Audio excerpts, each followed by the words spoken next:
भारत में पाकिस्तान को दलाल और प्यादे के तौर पर देखा जा रहा है, मगर पाकिस्तान मध्यस्थ के रोल में तेजी से आगे बढ़ रहा है। अमेरिका से लेकर तेहरान और खाड़ी के देशों ने या चीन ने भी कम से कम इस काम में उसकी योग्यता पर संदेह नहीं किया।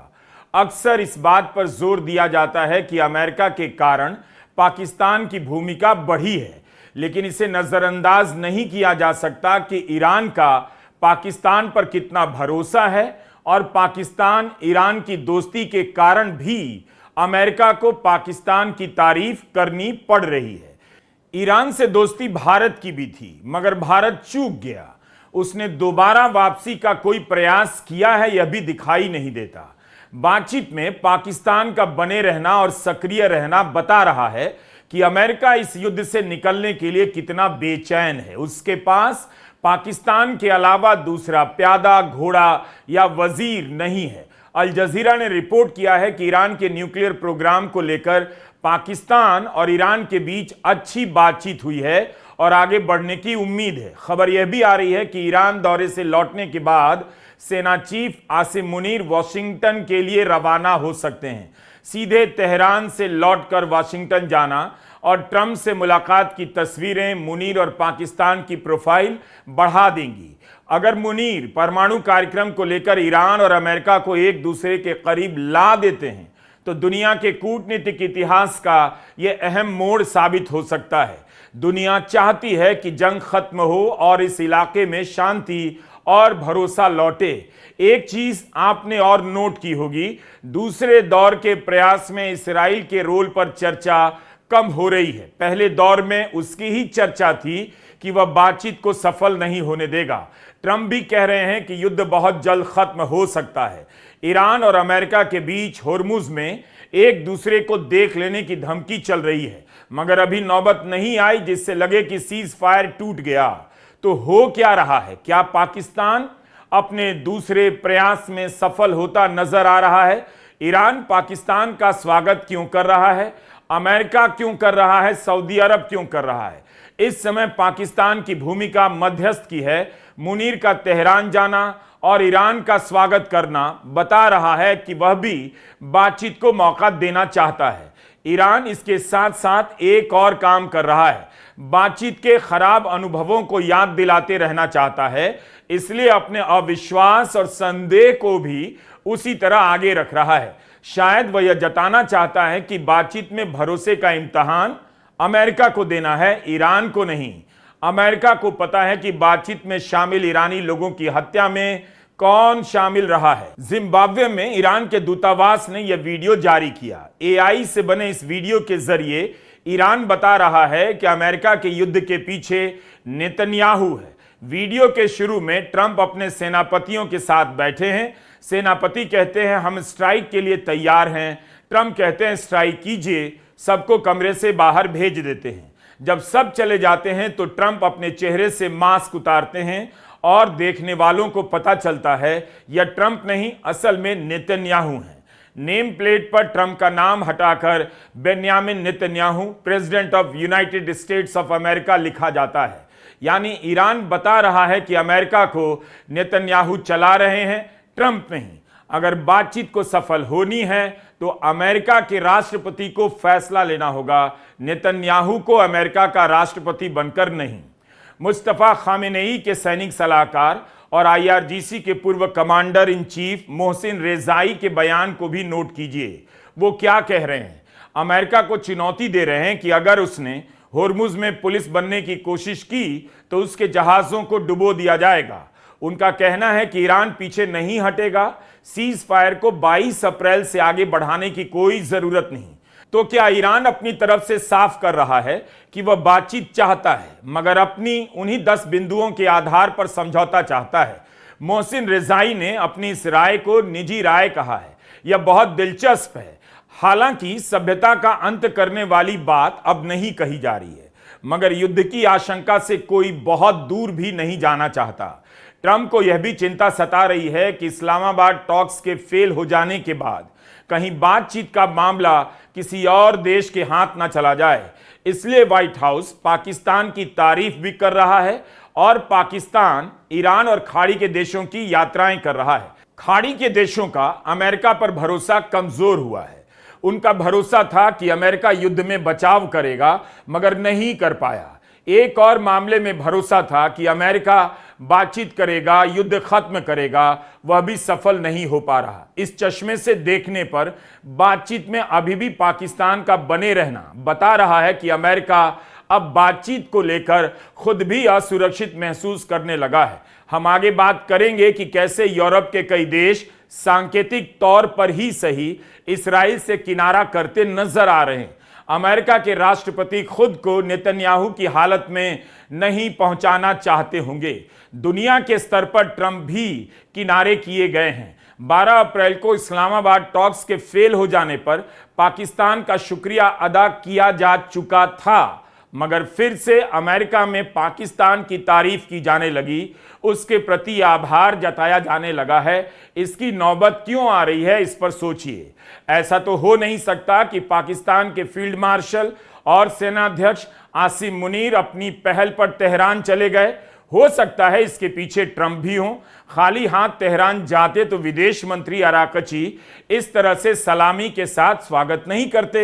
इसका मतलब यह भी निकलता है कि ईरान की बड़ी शर्तें मानी जा सकती हैं। पाकिस्तानी मीडिया में रिपोर्ट भी हो रहा है कि मुनीर ने अमेरिका के मैसेज को पहुंचाया है।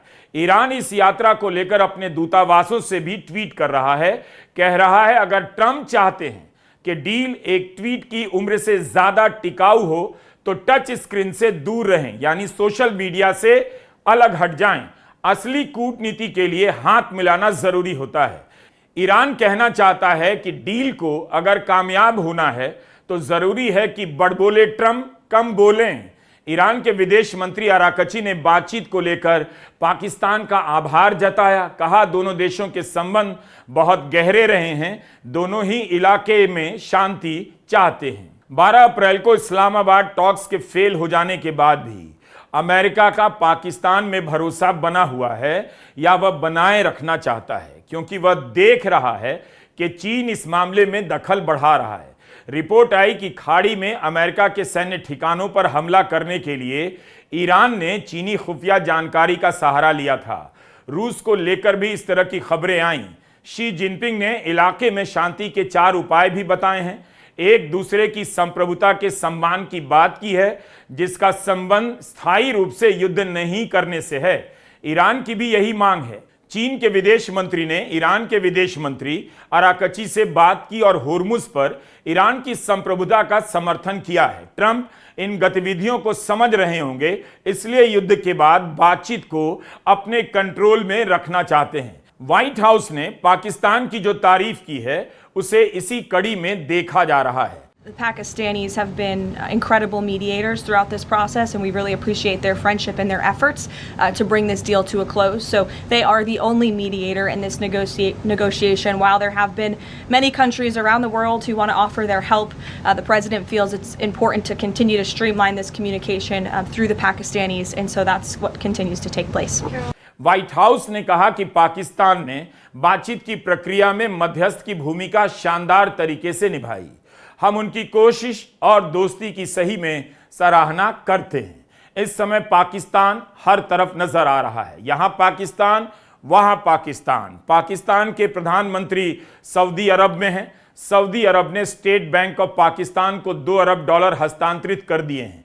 कहीं ऐसा तो नहीं कि पाकिस्तान अपनी कंसल्टेशन फीस भी साथ का साथ वसूल रहा है? हो भी सकता है, मगर लगता है इसके बहाने बातचीत की ही चर्चा चल रही है। लगे कि पैसा मांगने सऊदी अरब और वॉशिंगटन जा रहे हैं, लेकिन उसके पीछे बातचीत की शर्तों पर विचार चल रहा है। पाकिस्तान के वित्त मंत्री अमेरिका में हैं।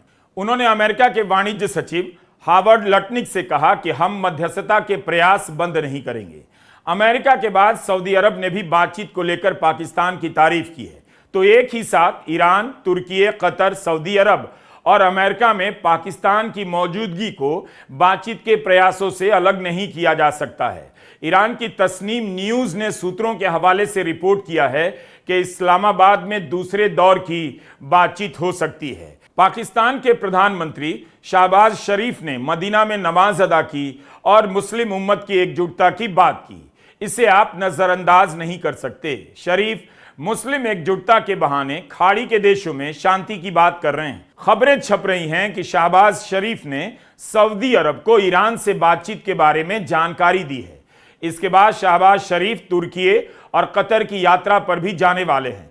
कहा जा रहा है दूसरे दौर की बातचीत के लिए तुर्की और इजिप्ट भी कोशिश में हैं। इन सभी यात्राओं को जोड़कर देखिए तो पाकिस्तान अपनी कूटनीति को अमेरिका और ईरान से बाहर निकालकर खाड़ी के देशों के बीच ले जा रहा है, अपनी भूमिका को बड़ा कर रहा है। वह अब इसमें खाड़ी के देशों को भी शामिल कर रहा है, उनका विश्वास हासिल कर रहा है।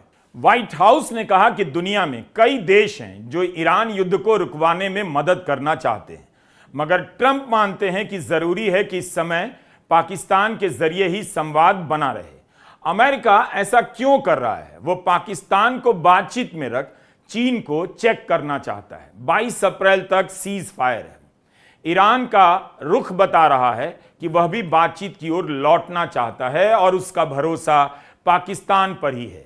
कहा जा रहा है कि अगर लेबनान और इस्राइल के बीच युद्ध विराम हो सकता है तो इस्लामाबाद टॉक्स का दूसरा दौर भी हो जाएगा, क्योंकि इस्लामाबाद टॉक्स के समय ईरान अड़ गया था कि लेबनान में युद्ध विराम होना चाहिए। मतलब इस समय अमेरिका ईरान की एक बड़ी शर्त पर काम कर रहा है, अपनी तरफ से भरोसा जीतना चाहता है कि ईरान इससे खुश हो जाए कि लेबनान में युद्ध विराम हो गया। इस्लामाबाद टॉक्स के फेल हो जाने के बाद भी कहा गया कि किसी को उम्मीद नहीं छोड़नी चाहिए और यह भी नहीं सोचना चाहिए कि इस तरह के जटिल मसले का समाधान केवल 21 घंटे की बातचीत में हो जाएगा। बड़ी बात यह थी कि 40 दिनों की घमासान बमबारी के बाद अमेरिका और ईरान के बीच एक कमरे में 21 घंटे तक बातचीत हुई। कहा गया इस बातचीत में आगे की बातचीत का आधार तैयार हो गया होगा, लेकिन 12 अप्रैल की बातचीत नाकाम होने के बाद दोनों देशों के बीच बयानबाजियां तो चल रही हैं, धमकियां जारी की जा रही हैं, चेतावनी जारी किए जा रहे हैं। अमेरिका होर्मुज को ब्लॉक करने का दावा कर रहा है। इसे लेकर दोनों देश आमने सामने नजर आ रहे, मगर बमबारी नहीं हुई। होर्मुज में भी शांति है। उधर ईरान युद्ध विराम का फायदा उठाकर युद्ध में ध्वस्त हुए रेल लाइनों को फिर से चालू कर रहा है, पुलों की मरम्मतें कर रहा है। इस तरह के वीडियो से ईरान इशारा कर रहा है कि वह अपने आप को जल्दी खड़ा कर लेगा और अभी भी अपने दम पर अपने देश का विकास करने की क्षमता रखता है। इस्लामाबाद टॉक्स के बाद खबर आई थी कि जिन मुद्दों पर बातचीत फंसी उनमें से एक युद्ध के हर्जाने को लेकर भी है। ईरान ने मांग की कि उसे युद्ध का हर्जाना दिया जाए, उसका जो पैसा बैंकों में प्रतिबंधित पड़ा है उसे जारी किया जाए। खबरें छपी कि अमेरिका ने ऐसा करने से इनकार कर दिया, लेकिन ईरान ने पुनर्निर्माण का काम शुरू कर दिया है। अमेरिका की न्यूज़ वेबसाइट में भी यह रिपोर्ट हो रहा है कि बातचीत दूसरे दौर की तरफ बढ़ती जा रही है। अमेरिका की एक वेबसाइट है पॉलिटिको, उसका कहना है कि कई कारणों से अमेरिका और पाकिस्तान एक दूसरे के करीब आ रहे हैं। इसके पीछे कोई एक कारण नहीं है। अमेरिका अगर पाकिस्तान के साथ संबंध सुधार रहा है तो पाकिस्तान भी उसकी नज़र में अपनी साख बेहतर कर रहा है। पाकिस्तान ने ट्रंप के व्यक्तित्व के अनुसार खुद को ढाल लिया और सावधानी से आगे बढ़ा। उसने आईएसआईएस के एक नेता को गिरफ्तार किया जिस पर 13 अमेरिकी सैनिकों को मारने का शक था। ट्रंप को नोबेल का नॉमिनेशन दिया, उनके बोर्ड ऑफ पीस में जल्दी शामिल हो गया। इस बारे में विस्तार से रिपोर्ट छपी है कि पाकिस्तान सरकार ने ट्रंप के परिवार से जुड़ी एक क्रिप्टो कंपनी में निवेश किया है। ट्रेड डील के बाद क्रिटिकल मिनरल को लेकर $500 मिलियन की डील अलग से। ट्रंप ने शहबाज शरीफ को क्रेडिट देते हुए कहा कि उन्होंने भारत के साथ युद्ध विराम करवाकर करोड़ों लोगों की जान बचाई।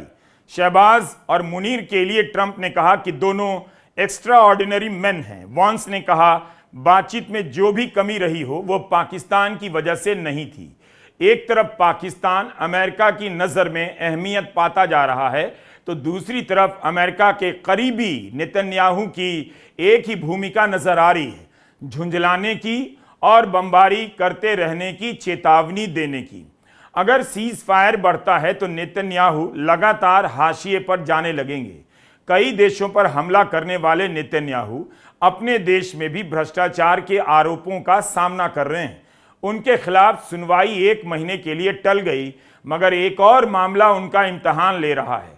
इस्राएल की सुप्रीम कोर्ट में 15 अप्रैल को कई घंटे की बहस हुई कि क्या कोर्ट नेतन्याहू के राष्ट्रीय सुरक्षा मंत्री बेन ग्विर को बर्खास्त कर सकता है। कोर्ट ने अभी फैसला नहीं दिया। उन पर पुलिस के काम में दखल देने के आरोप हैं। नेतन्याहू ने बेन ग्विर को बर्खास्त करने से इनकार कर दिया। इस्राएल के जस्टिस मंत्री सुप्रीम कोर्ट में कह रहे हैं बेन ग्विर को बर्खास्त नहीं करेंगे। इन सब से आप यह भी जानते हैं कि दुनिया के कई देशों पर एक साथ हमले करने वाले इस्राएल के भीतर सिस्टम और राजनीति कैसे काम कर रही है। नेतन्याहू को अभी भी उम्मीद है कि युद्ध जारी रहेगा। उनका कहना है कि किसी सीज फायर को नहीं मानते। अमेरिका और ईरान का युद्ध विराम एक झटके में खत्म हो सकता है। यह भी कह रहे हैं कि अमेरिका और हमारा लक्ष्य एक समान है। अमेरिका और इस्राएल अभी एक साथ नहीं हैं, आप ऐसा नहीं कह सकते। दोनों अलग अभी नहीं हुए हैं, मगर कई बार सार्वजनिक रूप से दोनों साथ भी नजर नहीं आते। इसे नोट करना चाहिए। भले नेतन्याहू पर्दे के पीछे हों, लेकिन आज नेतन्याहू की छवि ऐसी हो गई है कि ट्रंप भी उन्हें अपने साथ लेकर खड़े नहीं हो रहे। ना ट्रंप प्रशासन का कोई बड़ा अधिकारी युद्ध के दौरान इस्राएल की बार बार यात्रा कर रहा है। ट्रंप प्रशासन इस्राएल के धुर विरोधी पाकिस्तान की तारीफ किए जा रहा है, उसकी भूमिका को बढ़ा रहा है। सही है, नेतन्याहू ने दावा किया कि जेडी वांस ने हवाई जहाज से उन्हें फोन किया और इस्लामाबाद टॉक्स की जानकारी दी। इन सबके बाद भी जिस तरह से पाकिस्तान खाड़ी के देशों से संवाद कर रहा है, ईरान से संवाद कर रहा है, इस्राएल के लिए अच्छी खबर नहीं हो सकती। संयुक्त राष्ट्र में भी इस्राएल पर निशाना साध रहा है। इस्राएल की दुश्मनी ईरान से, और बात करें ईरान और पाकिस्तान जो इस्राएल को पसंद नहीं करता, यह भी हो रहा है। यूरोपियन यूनियन में यूरोपियन सिटीजन्स इनिशिएटिव की एक याचिका चल रही है जिस पर 10 लाख लोगों ने दस्तखत किए हैं। इनकी मांग है कि गजा में हुए अपराधों के चलते ईयू को इस्राएल से संबंध खत्म कर देने चाहिए। 27 देशों के लोगों ने इस पर दस्तखत किए हैं। इटली ने कहा है कि वह इस्राएल के साथ रक्षा संबंधों को आगे जारी नहीं रखेगा। हो सकता है इसका कोई ठोस महत्व ना हो, सांकेतिक तो है, यह भी बड़ी बात है। 2003 से इटली और इस्राएल के बीच रक्षा संबंध हैं जो हर 5 साल पर अपने आप आगे बढ़ जाता है। स्पेन का विरोध आपने देखा ही। इस बीच एक और घटना हुई। 28 फरवरी को युद्ध शुरू होने के बाद जब तेल का संकट गहराया, तब अमेरिका ने रूस और ईरान से तेल खरीदने की छूट दे दी। अब वह छूट समाप्त कर दी जा रही है। 14 अप्रैल को प्रधानमंत्री मोदी ने ट्वीट किया कि ट्रंप से 40 मिनट की बातचीत हुई और सभी विषयों पर चर्चा हुई, ऊर्जा पर भी। लेकिन 15 अप्रैल को अमेरिका ने कह दिया रूस और ईरान से तेल लाने की छूट अब समाप्त कर दी गई है। We will not be renewing the general license on Russian oil, and we will not be renewing the general license on Iranian oil. Because again, that was oil that was on the water prior to March 11th. Right. So all that has been used. America ने केवल उन्हीं टैंकरों के लिए यह छूट दी थी जो युद्ध से पहले समंदर में आ चुके थे। रूस की टाइमलाइन खत्म हो गई है और ईरान की शायद 19 अप्रैल को खत्म होने वाली है। ट्रेजरी सचिव स्कॉट बेसेंट